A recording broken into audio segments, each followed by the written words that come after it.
A special thank you to each of our subscribers who make this channel possible. Here's today's story.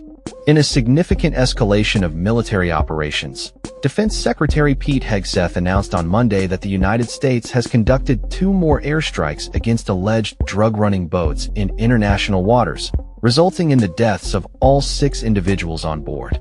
This latest action brings the total number of fatalities linked to the U.S. campaign against drug trafficking in Latin America to a staggering 76.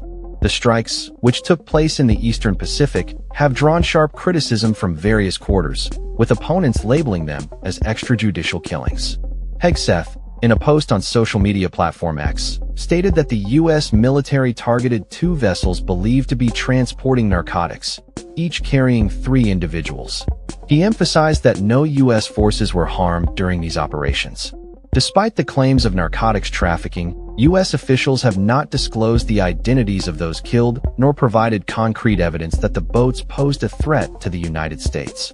This is not the first time the U.S. has faced scrutiny over its military actions in the region. Critics argue that the strikes, initiated under the Trump administration in September, violate international law and human rights standards.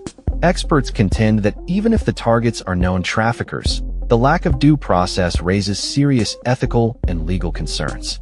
Hegseth asserted that the vessels were operated by designated terrorist organizations, but did not specify which groups were involved.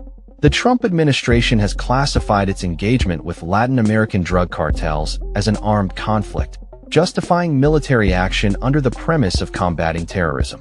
Video footage released by the Pentagon displayed the destruction of the vessels, showcasing one boat stationary in the water and another exploding while in motion. This latest round of strikes has resulted in the destruction of at least 20 vessels to date, including 19 boats and a semi-submersible. The U.S. military buildup in the Caribbean accompanies these operations, with 6 Navy ships already deployed and the USS Gerald, our forward carrier strike group, expected to arrive soon.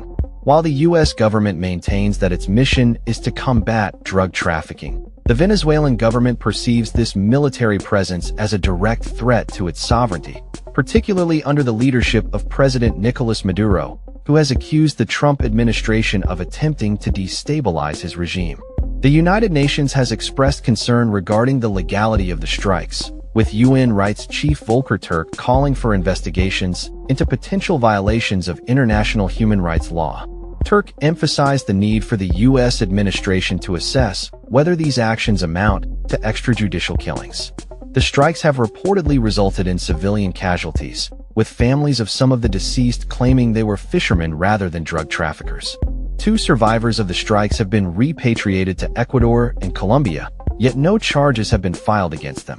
Historically, the U.S. has favored capturing suspected drug traffickers rather than resorting to lethal force, as ferrying narcotics itself is not a capital offense under U.S. law. The current military actions have sparked a heated debate in Congress, with Senate Republicans recently rejecting legislation aimed at limiting Trump's authority to launch attacks against Venezuela. The Trump administration has also increased the bounty on Maduro's head, now offering $50 million for his capture. As tensions rise in the region, the implications of the U.S.'s military strategy against drug cartels continue to unfold, raising critical questions about legality, ethics, and the broader consequences for U.S.-Latin America relations. That's all for this story. We upload videos every day covering many different subjects, so hit that subscribe button to stay informed.